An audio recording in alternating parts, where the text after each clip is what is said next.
In the heart of Tanzania's Serengeti National Park, the first rays of sunlight painted the endless plains in warm shades of gold and orange. The grass, still damp with morning dew, swayed in the light breeze, and the air was filled with the sounds of the awakening savanna. The distant roar of antelopes, the chirping of birds, and the rustling of the wind. A lioness named Nala walked slowly down the hillside, her golden coat glistening in the sunlight, her movements full of grace, but her eyes betrayed her deep fatigue. A small lion cub, her only offspring, trotted alongside her, still clumsy but full of curiosity. He stopped every now and then to rub his head against his mother's paw, as if seeking her support and warmth.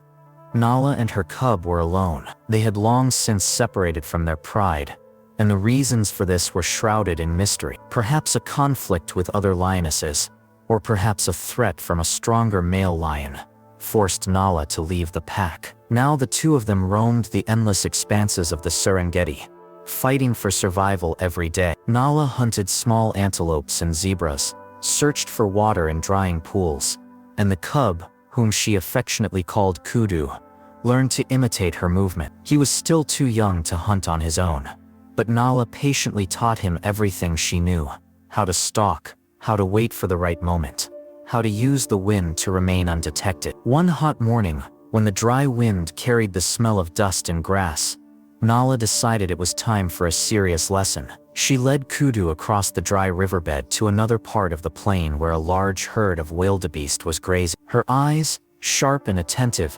scanned the horizon, and her nostrils caught the scent of prey. Kudu, sensing his mother's tension, tried to walk quietly, although his paws sometimes caught on stones and he stumbled. They spotted a young antelope that had fallen behind the herd, slowly wandering toward a lone acacia tree. Nala signaled to Kudu to freeze. Her body tensed, and her ears twitched slightly, picking up the slightest sound. She let out a low growl, as if reminding her son, "Watch carefully." Then, like lightning, Nala lunged forward, and Kudu, full of enthusiasm, rushed after her.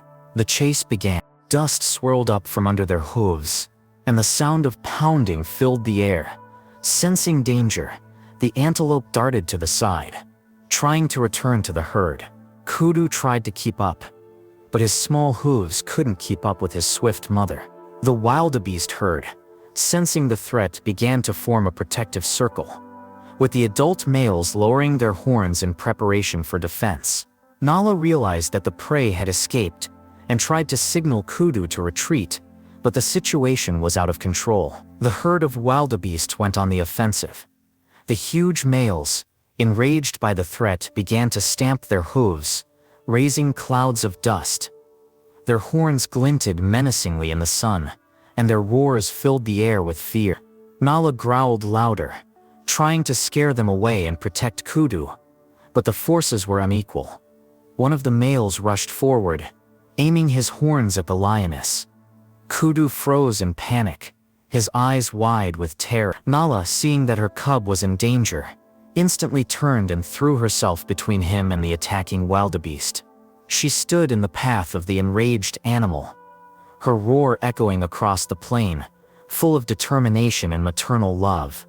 But the wildebeest did not stop. One of them struck Nala with its horns, then another. Heavy hooves trampled the ground, and blows rained down on the lioness. She fell, her golden fur stained with blood, her body trembling with pain. Kudu, seeing his mother fall, let out a piercing cry. He ran to her, nudging her with his muzzle, but Nala was already motionless. Her eyes, which had been full of life just a moment ago, slowly closed. The herd of wildebeests, as if convinced that the threat had been eliminated, began to retreat, leaving the mother and her cub in the center of the field.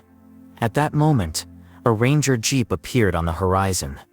It was the reserve's wardens, Kamau and Zuri, on their morning patrol. From a distance they noticed the dust and commotion, and then saw the tragic scene: the lioness lying on the ground, and the little lion cub whimpering beside her. Kamau wasted no time, stopping the car and grabbing a long stick to chase away the wildebeest that were still wandering nearby. Zuri, her heart full of compassion, followed him,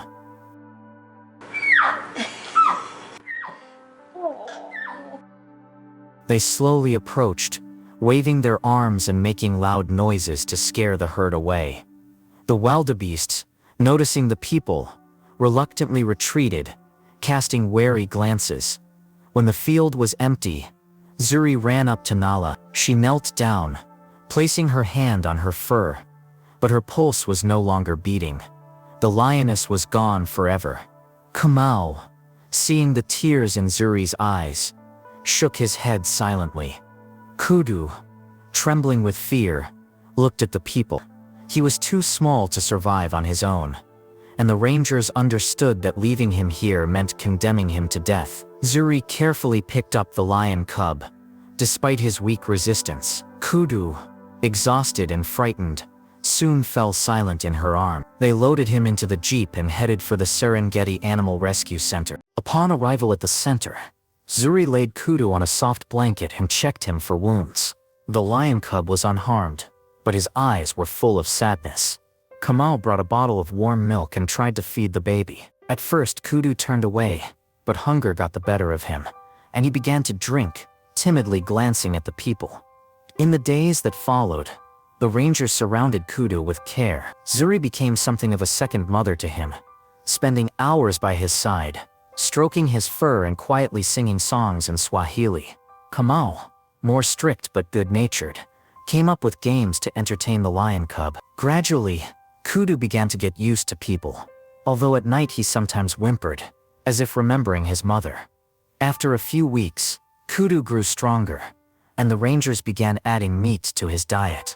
He enthusiastically gnawed on small pieces, sometimes playing with them as if they were toys. Kudu became everyone's favorite at the rescue center. Children visiting with tourist groups watched with delight as he clumsily chased a ball or tried to catch a butterfly that had flown into his enclosure. Kamau decided to name the lion cub Kudu, after the antelope he once tried to catch with his mother. The name stuck, and soon the whole center was calling him that. Kudu grew quickly.